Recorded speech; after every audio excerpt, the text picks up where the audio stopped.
Hi, this is Lori Johnson with Hancock Whitney Bank, and you're listening to Local Leaders, the podcast. Visit localleadersthepodcast.com for previous episodes or for information on appearing on the show. Webster's defines an entrepreneur as one who organizes, manages, and assumes the risk of a business or enterprise. My guest today started out doing just that. After a trip to Greece, he became involved in his dad's small landscape business, eventually growing it into a multi-million-dollar organization, selling it, and then becoming involved in what became his passion, helping frustrated business owners gain traction in their business. If you're an entrepreneur, and most of you who watch my podcast are, especially if you're frustrated, maybe you are feeling like you're just spinning your wheels a little bit, you're going to want to pay attention to this two-part series. So before we go any further, I want to welcome Toby Massengal to Local Leaders Podcast. Thank you, Jim. I'm excited to have you here. Yeah, man. It's exciting to be here. Absolutely. Love your show. Love what you do here. Thank you. Thank you. Privilege. It is a labor of love for me, as I say. And folks, in case you don't know, and obviously you wouldn't unless you were here, we have been working on this one for a little while. What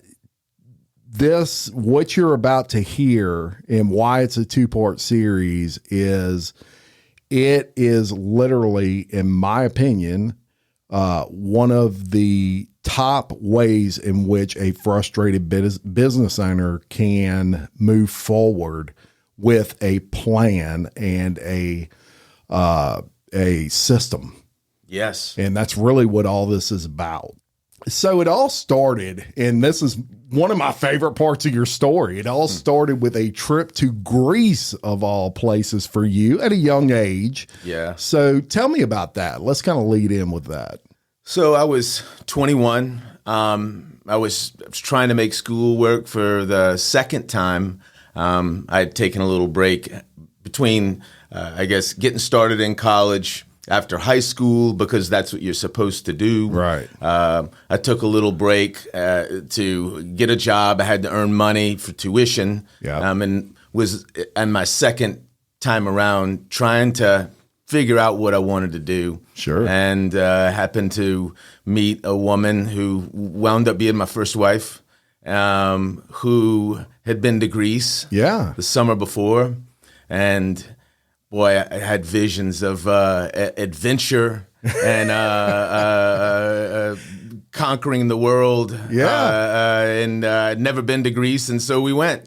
Yeah. Yeah. Beautiful place. Yeah, it's absolutely beautiful. I wound up settling in, found a job running a little hotel right on the beach. And man, that's cool. How old were you at that point? I was 21. 21, man. Yeah. Golly. That must have been a blast. It was. Looking back, too, I'm glad I did it. Yeah. Yeah. Well, while you were there and you know, when you do those sorts of things, you want to do them when you're 21, not when you're necessarily 51. Although I know some 51-year-olds that would argue with me about that and say, do it at 21 and 51. Totally different experience. Very different. Yeah. But it was when you came back from that trip that maybe you felt like you wanted to get involved in your family business at that time, correct? Yeah.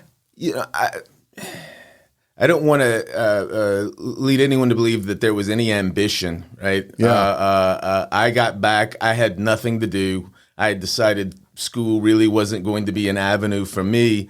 And my dad had started this small landscape business. He was formerly in road construction, and in the 80s, when lots of folks struggled, we wound up struggling as well. Sure. They had to shut that business down. And the 80s were tough on that. Yeah. In construction. That's right. Sure. Yeah. So he was doing the landscape business, and I just threw in to see if I could help him. Yeah. He needed help. And maybe to bide a little time until I figured out what my next move might be. Sure. And so you jump in there. You jump in his landscape business, and I would imagine that you probably started noticing things that maybe could be more efficient, or issues with the business that you could help solve? It was the humblest of beginnings. I don't know that either one of us really knew anything about horticulture. Right.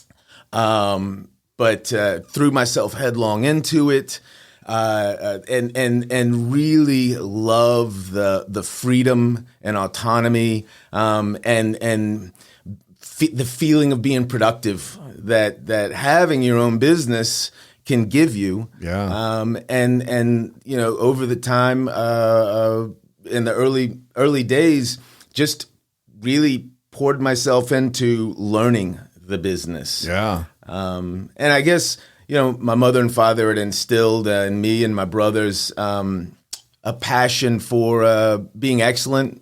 Yeah. We played sports, and we were all very competitive. And so that natural drive to produce an excellent product kind of was right there all along as I was learning the trade. Absolutely. And drive, to me, is one of the most important traits, if not the most important, for a business owner to have, because if you're not driven, that's right, you're really, really going to have a struggle moving ahead. Yeah. You've got to have something in you that always wants to improve, always wants to be better. That's something about when we talked about your story before we were recording this podcast that I picked up on right away, is you were someone that kind of seeks out knowledge. That is a derivative of drive. It's real easy to sit on the couch and watch Netflix all day, right? Sure. And be happy with where you're at. But when you're driven, you always feel like you've got to take advantage of time in the day. And especially as business owners, we can all relate to that. Now, family business is trucking along, and look, family business, y'all, and I can't speak for this from a personal perspective, but I worked for a company that was a family business. It's tough to run a family business when you've got sons and dads and things like that. You will see these multi-generational businesses from year, say, 1 to year 5, the success rate shrinks dramatically. From year 5 to year 10, it shrinks even more. By the time you get into, say, the 4th generation or 3rd generation, it's only like 5% of family businesses last into that 3rd and 4th generation. Yeah, that's true. Yeah. So that speaks to you and your dad must have had a good relationship for the most part. We did. Yeah. And I always looked to my father to learn. And he was one of these guys that kind of taught you how to do it by doing it himself. Yeah. Right. So in other words, like he never preached. Yeah. Right. Never came off acting like he knew better than me. Yeah. So there was always a mutual respect as well. Now, that's not to say we always got along. We bickered every day. Yeah. But it was always for the better and higher good of the business. Right. There did come a point in time where, I think having a business, when that business fails, it takes a lot out of you. And that was his experience with highway construction. So I don't think that he ever set out with this landscape venture with the ambition that I came along and brought to the operation. Yeah. Do you remember, one quick question, Yeah. and I'm very curious to know this. Do you remember the day when you decided, I think this is what I want to do? I don't know that it was a day, but there was a period of time where I just got hooked with the game of building, growing, owning, having a business. Yeah. And I think that I always say, that was my problem in school, was just nothing jumping out at me, grabbing me, right? Sure. Driving me to want to know more. And so when I got started in the landscape business, and it just something, a light bulb went off. Yeah. A fire got started. Wow. And so it might have been something else. Yeah. later down the road, I don't know, other than landscaping. Yeah. But man, I fell in love with it, and I fell in love with being an entrepreneur, and then eventually fell in love with landscaping. Yeah. Yeah. And so you did fall in love with it. You fell in love with it so much, in fact, that you bought your father out of the business in the late 90s, I believe it was. Yeah, it was. And I was pushing him a little harder than he wanted to be pushed, and he thought maybe there was something else he'd like to pursue. And so we decided, and I had been angling at wanting to have ownership. It was, we'll blame it on youth. Right?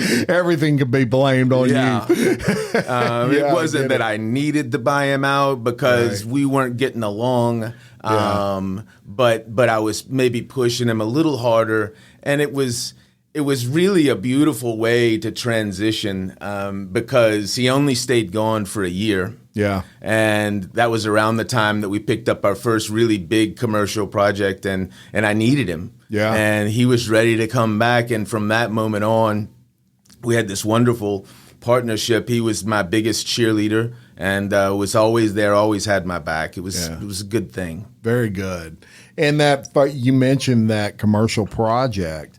Would that be the Mall of Louisiana? It is. Okay. And look, we want to spend a little bit of time on this because I put myself in the shoes of my guest a lot.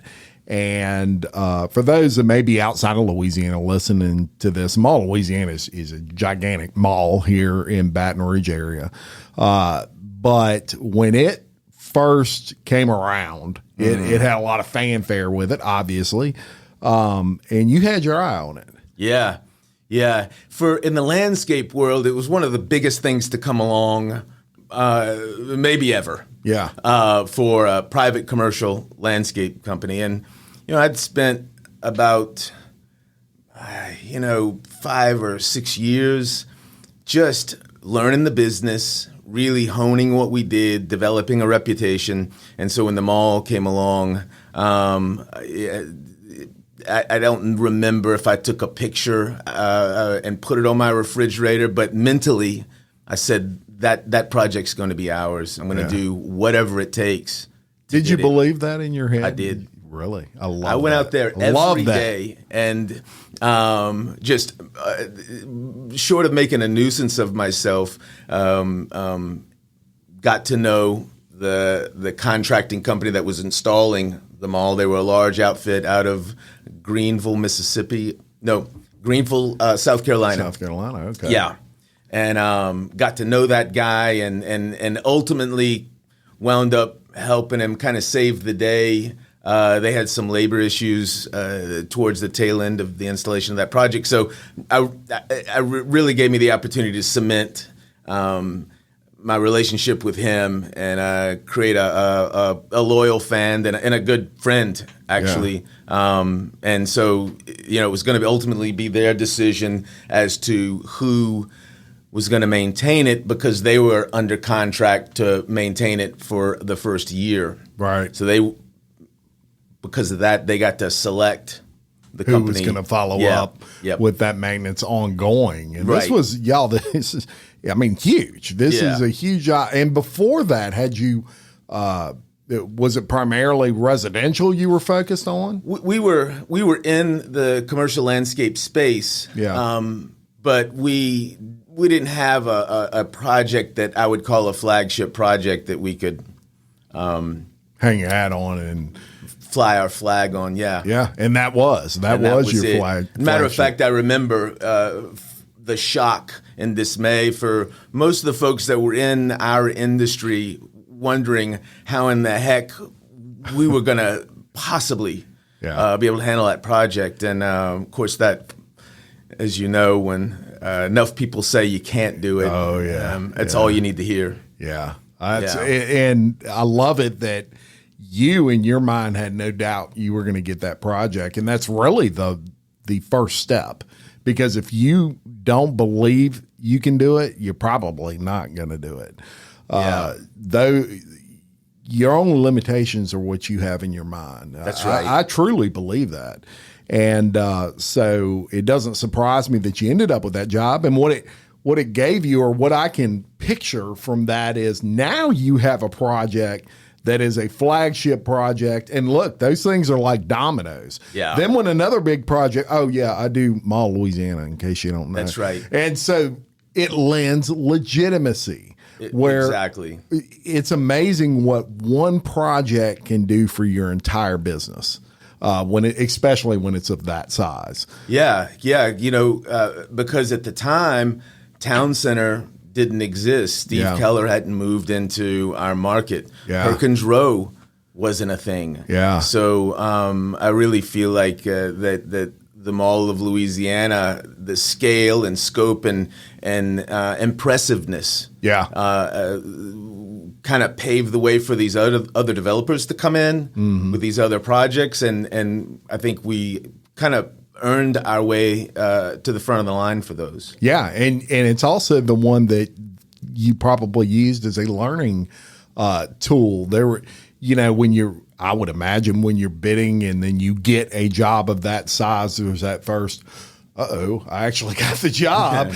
Now I've got to make sure I have the right amount of employees, and, jobs of that size. Sometimes, issues come with it, and all of those sorts of things. So the good part of that is when you bid that second big job, you learn a lot from that first big job. And that's really the beautiful thing about that whole process. And you make a name for your company. So you nail that job. How was it? Was it a challenging experience for you? I was so passionate. I've been waiting so long for my moment. That if there were struggles, I don't remember them. It was just almost like when you imagine something and then it comes to be. There were no real surprises. At that point, I began looking for solutions for our labor situation. I had a dream that maybe there was a labor force out there that we could depend on to be consistent, that would be as passionate as I was about the work.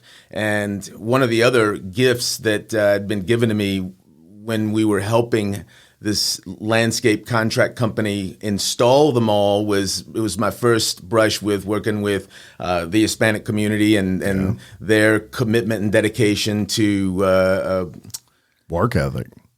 To a hard day's work. That's right. And so I began solving certain problems that I knew we were going to have to solve if we were going to continue to grow. But the biggest part of solving a problem is identifying what that problem is. Right? Huge part. If you don't know what the problem is, you can't fix what you don't know. That's right. Or you don't catch. And really, at the end of the day, that's what this entire podcast is all about, is how to recognize those things and then the solution to fix them. And we'll get into all that. But you were also someone that you seeked out knowledge. There were points in your business where, and you and I have talked about, you were a book reader. You weren't hesitant about checking out a book that you thought could help you in your business and give you some tips to succeed. And one of those books that you came across was a book called Traction. Tell me about that. That's right. Well, I guess just to go back a little bit, as we began to grow, I think I was under the impression that all we had to do to be successful was deliver an excellent product, to be the best at what we did, which was landscaping. And I couldn't have been more wrong about that. But that's what anybody would think. Sure. It makes sense. Yeah. Sounds like it makes sense. We delivered an excellent product, and as a result, we had success. We began to grow. And I guess there came a point in time where I realized that every day I was really solving more people problems and organizational problems than I was landscape problems. Good way to put it. And I had spent 5 or 6 years learning the landscape business, I was ill prepared to be able to understand and solve the problems I was having building an organization. And so I began to search, look, read books. There's plenty out there on it. And I joined the CEO peer group called Vistage. Yep. Learned a tremendous amount there. Very popular group. To fill my head with that missing piece of how to build a successful organization. Yeah. So you were in the game. I mean, you were willing, and I want to impress this to all the business owners out there, because I've been there. I'm sure Toby's been there. We've all been in that position where I have the answers kind of thing. As business owners, that's ingrained in us. We're just a different breed, and we want to solve all the problems and have all the answers. And I had a business owner sit across from me, probably one of the best bits of advice I've ever gotten on this show was, I asked this particular business owner, what is one piece of advice you could give that totally transform your business? And he said, figure out what you're not good at and then pay someone to do it. As business owners, we don't want to admit we're not good at everything. That's right. And so kudos to you for being able to have the humility to say, I don't have the answer here. I need to at least go search for it. Yeah. Yeah.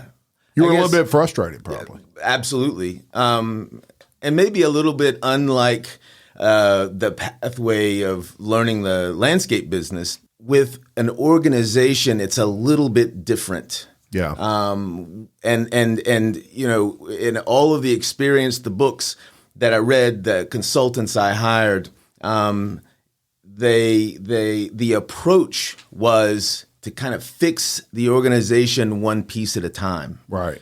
And so that was my mindset, and that had served me well when I was learning all about landscaping. Sure. You fix a piece here, and then you roll on down the road, and then, you know, another challenge comes up, and you got to fix that, and you wind up building a program and a system, right? Yep.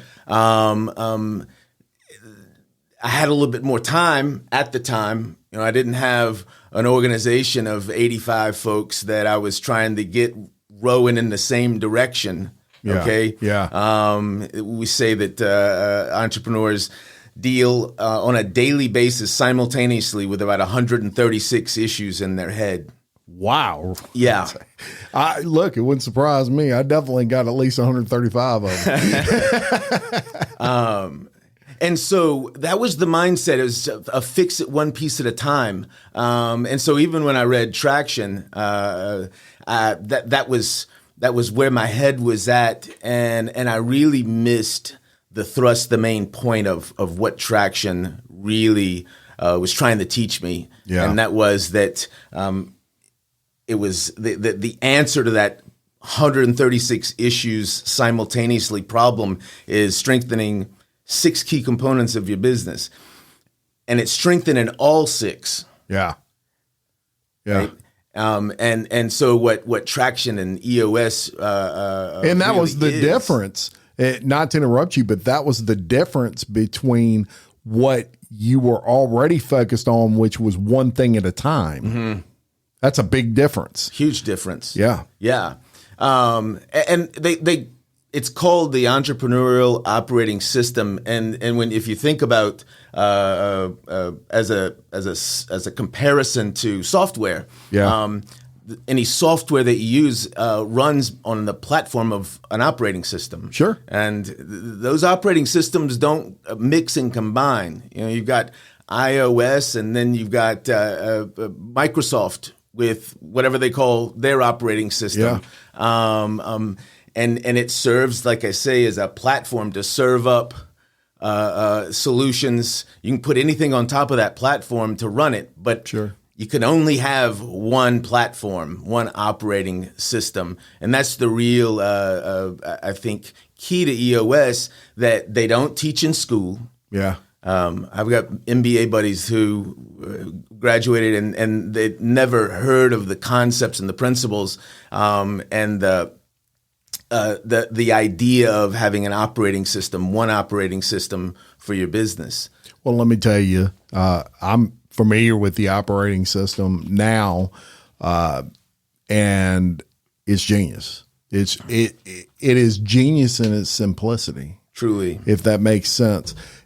Nick Saban, who I know we're from Louisiana and we're supposed to hate him, but y'all, he's a good coach.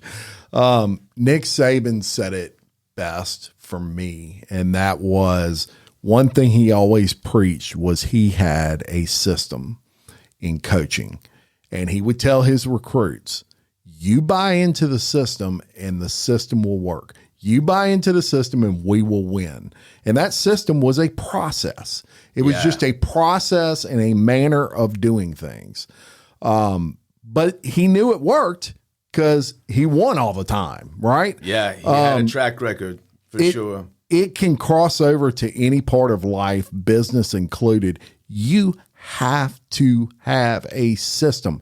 You can't just go willy-nilly through your business and expect these amazing results. Will you get lucky sometimes? Yeah, you might fall into a job that you didn't expect to get, or you know, someone may need your product or service and they just come to you. But without a system, there's all these other problems in the background that you're not dealing with. That's right. And they will frustrate you to the point of, I hate to say pulling your hair out because I don't have any, but Toby has great hair.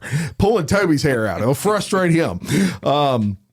So systems are very important, and we're definitely going to lead into that and spend the majority and the vast time throughout this series discussing it. I promise you, I can't hammer this down enough. It is absolutely worth the listen. You will learn something from it that you're not going to learn anywhere else. I want to say that. Now, you read that book and you just said, you know, I missed something there. Yeah.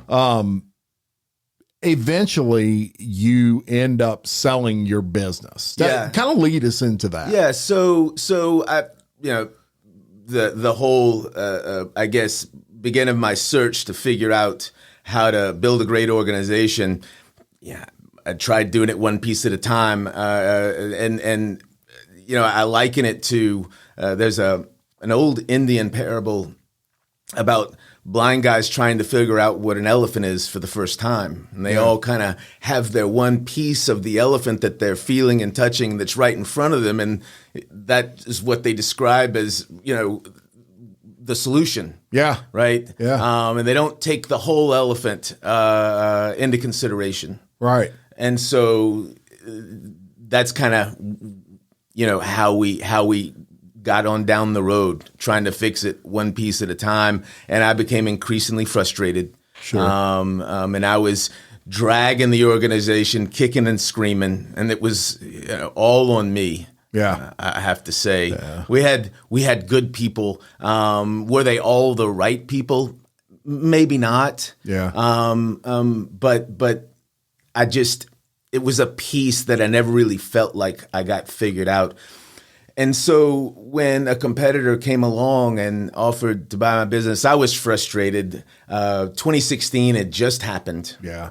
For those of you maybe not from this area, that was a flood in which really the entire city of Denham Springs, most of Livingston Parish, Louisiana, and part of East Baton Rouge Parish completely went underwater. And we're not talking inches, we're talking feet. Yeah. It was devastating. So you got that on top of all of our business. Equipment, trucks, offices went underwater. Yeah.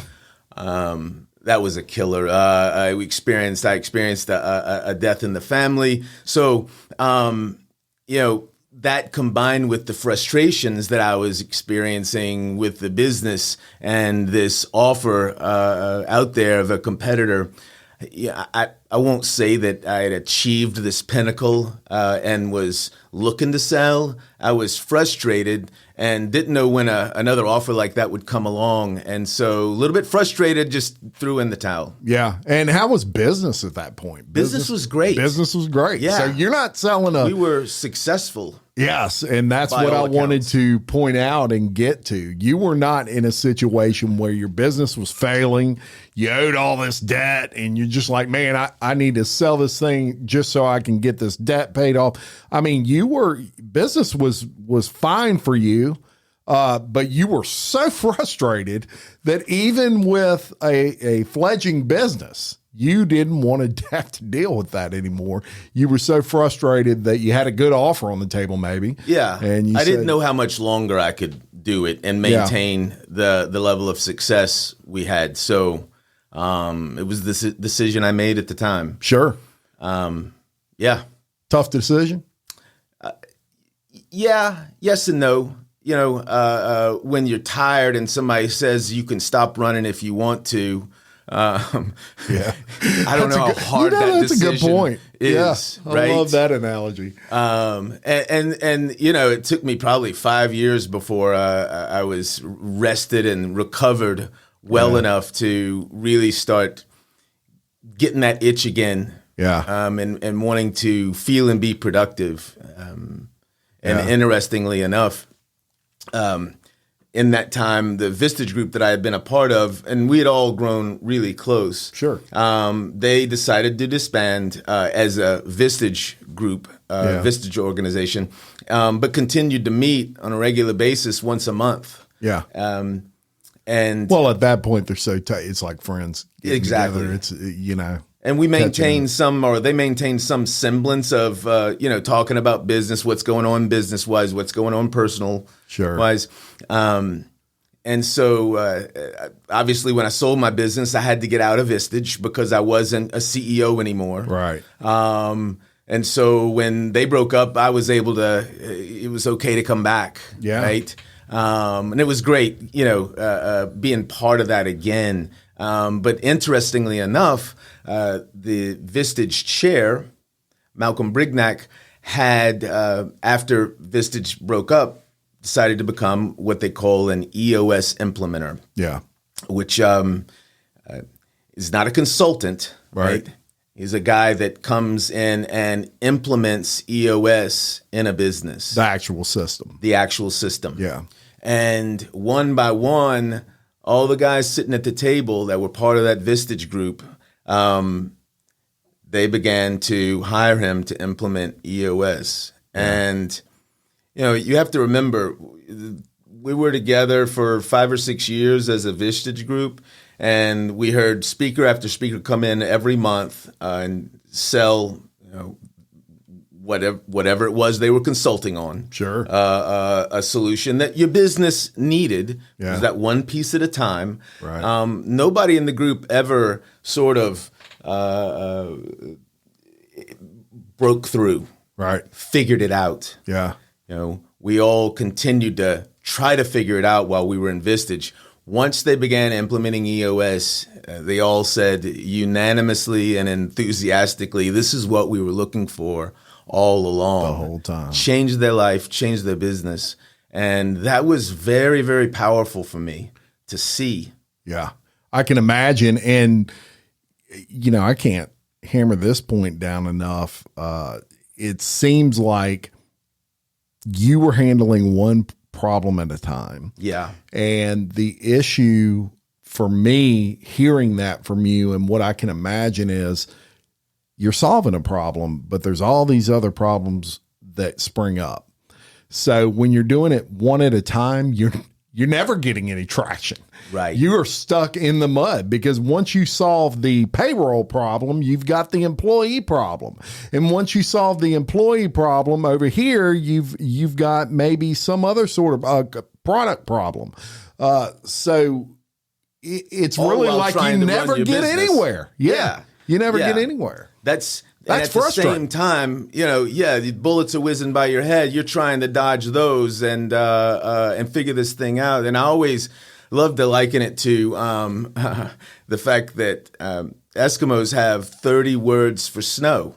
Yeah. Right? Yeah. So imagine figuring out one type of snow here. Right. And then and you got that done. But then the next thing you know, there's another type of snow thrown at you that you need to deal with. And so language and experience kind of builds that knowledge base over time. Yeah. Right? And that's what EOS is. It tells you all of those problems that you have in your business that you're dealing with on a daily basis.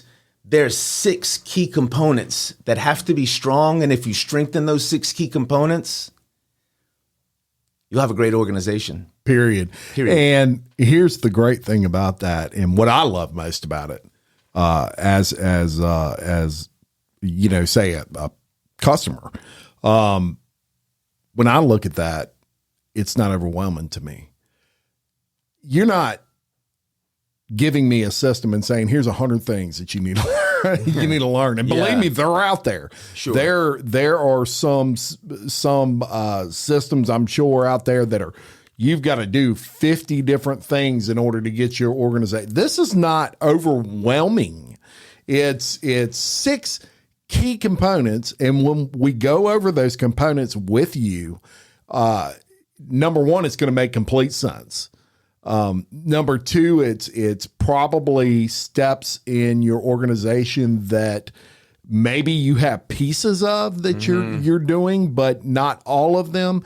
And some of them you may have them, such as a mission statement, but you haven't put a whole lot of thought into, it's low hanging fruit. It's the basic mission statement. We want to do right by our customers and with pride, that sort of thing. But what does that mean is what you drill down in EOS with. What does that mean, and do the other people in your organization share your leadership? That's right. Share that philosophy. That is a killer if they don't. And we're going to get into all that, y'all. But before one thing to note too is, when Gino Wickman was putting the system together, it's not concepts that you've never heard of before. No. These are concepts that have been around 100 years. They're going to be around 1,000 more. What he recognized was the interconnectedness of those. And he developed a few simple tools to help actually make those concepts live in your organization every day. Yes. And that's really the brilliance. And you're right. It's simple. Now, there's brilliance in simplicity, though. Yes. It's simple. It's not necessarily easy. No. But then again, having your own business and being successful isn't easy. If it was, everybody would do it. Everybody would do it, and there'd be a much higher success rate in business if it were easy. It's not easy. Your competition alone will keep us as business owners on our toes constantly. But this system that we're going to get into is going to be a business changer for you if you are frustrated. I promise you that. And the great thing about this podcast is we talk about different things. We're going to pop them up. You'll see them pop up actually on the screen as we're discussing them. So you'll have a visual there of what we're talking about.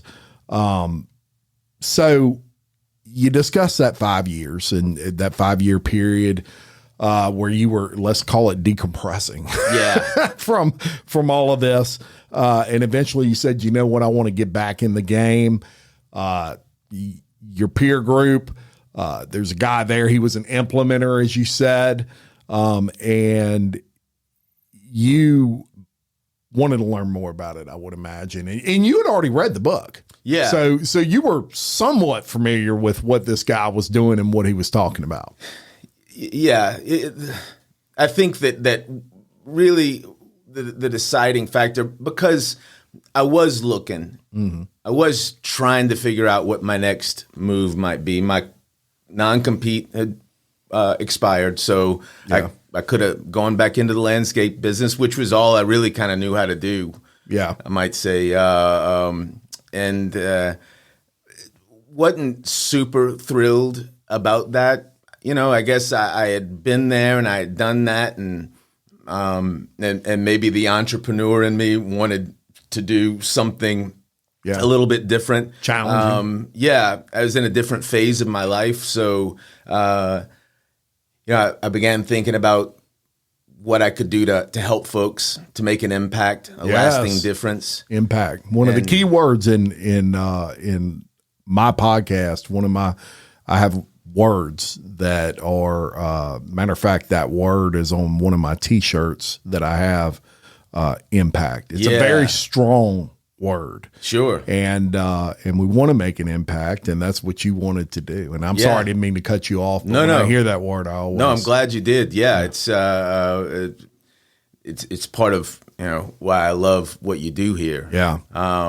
So, and then right before my eyes there was, my buddy Malcolm, who had made an impact on friends of mine who were in the same boat I was, in a way that excited me. Yeah. And so I can't say that I ever saw myself standing in front of a group, helping them to build a better business. But man, that just really got its hooks in me. Absolutely. And often running I was. So yeah. Very good. And so we're going to get in now to what you do now. You are now an implementer. Yeah, I became an implementer. EOS. And so I want to give, before we get into the actual system, I want people to be able to grasp exactly what it is that you do from a bird's eye perspective. So just like from 30,000 feet. Yeah. What is an implementer at EOS? An implementer at EOS is somebody that comes in. There's a Kurt Goodall, a mathematician, said it's impossible to be in a system and stand on the outside looking at that system at the same time. Yeah. So it's not that you can't implement EOS in your business yourself, and they call that self-implementing. It's just difficult. Right. To be on the outside of your business, working on the business in the way that you need to, and being in the business at the same time. So an implementer comes in, and through a series of full-day sessions, we help entrepreneurs implement EOS in their organizations, showing them what right looks like, using a series of exercises, helping them learn how to use the tools. It's typically a 2-year process, which is the other cool thing. I think on some level, sometimes consultants will perpetuate their own existence. Sure. They want to get in a business, develop a relationship with a client, and have that client forever. Yeah. The intent with EOS is to step into an organization, help them to implement the system. Usually takes about 2 years. Yeah. Before we graduate them. Yeah. Graduating's not a requirement. Some clients, keep us forever. Yeah. But the intent is a process that takes about 2 years to implement this system. Yeah. I mean, the goal there for you is I want you to have the system and have such a grasp of the system that you can do it without me if you need to. And that's really the goal. But if you're, some business owners and CEOs of companies, they're like, no, I don't want you going anywhere. Yeah. I'll keep you here as long as you're willing to stay, right. because you do save a lot of time for them, and you are a master of the system. There's no doubt about it. Yes. So that's right. we're gonna take some time here to tell y'all the reason that we're doing a series on this is that there's absolutely no way you could obviously cover this in an hour. We're already 45 minutes in, and we're just now getting to the point where we discuss it. So we're going to give you kind of one of those 6 components today. And then when you come back next week, you're going to get the full repertoire, as it were. Where would you start with that? Maybe with vision, or? Well, I would say at a very high level, EOS does three things for an organization. Yeah. The first is gets everybody on the same page, rowing in the same direction with what we call vision. Yeah. Number two, it creates traction around that vision by instilling discipline and accountability in the organization, so that everywhere you go, you see folks doing their part in helping to achieve that vision. Right. The third thing it does is we create a healthy leadership team where folks can be open and honest with one another. They actually enjoy working together, because a lot of times that's not the case. Right. And I'm not saying there's not healthy conflict, right. but the system teaches folks how to have that healthy conflict in an open and honest environment, so that everybody's clean in the end and ready to go to work. Right. So those three things are really the foundation, the starting point for what EOS does. So let's talk about those 6 components. Yeah, sure. So 6 key components that Gino figured out that need to be strong in an organization in order to have a great organization, and it starts with vision. Yeah, every business should. And vision is just about getting everybody rowing in the same direction, on the same page. Absolutely. It's like what I just talked about when you're running your business willy-nilly and you don't know where you're going from one day to the next. You don't know what are your goals, where you want to be in 3 months, much less 6 months, much less a year. Yeah. You have a lack of vision. And don't get me wrong, the founder or the owner usually does. Yeah. But the key there, remember, we're trying to build a great organization, so everybody needs to be on the same page with what that vision is and how you're going to achieve it. Good point. So that's what we accomplish with the vision component. The second key component is every great vision has great people that work hard to achieve that vision. Sure. Jim Collins coined a phrase, right people on the bus, wrong people off the bus. Yeah. But it takes both. It takes having the right people who believe in your mission statement, believe in your core values. And then you want those folks sitting in the right seat where what they love to do and are best at, they get to do every day. Right. So we help get that right. With the data component, the third key component, in a busy day, you wind up making too many decisions based on ego, emotion, whether or not you're having a great day that day. Right. So with a data component, it's a weekly scorecard so that you can keep a pulse of your business, be able to see things when they get off track before it's too late. Yeah. Before you're looking in the rearview mirror. So there's a data component. When those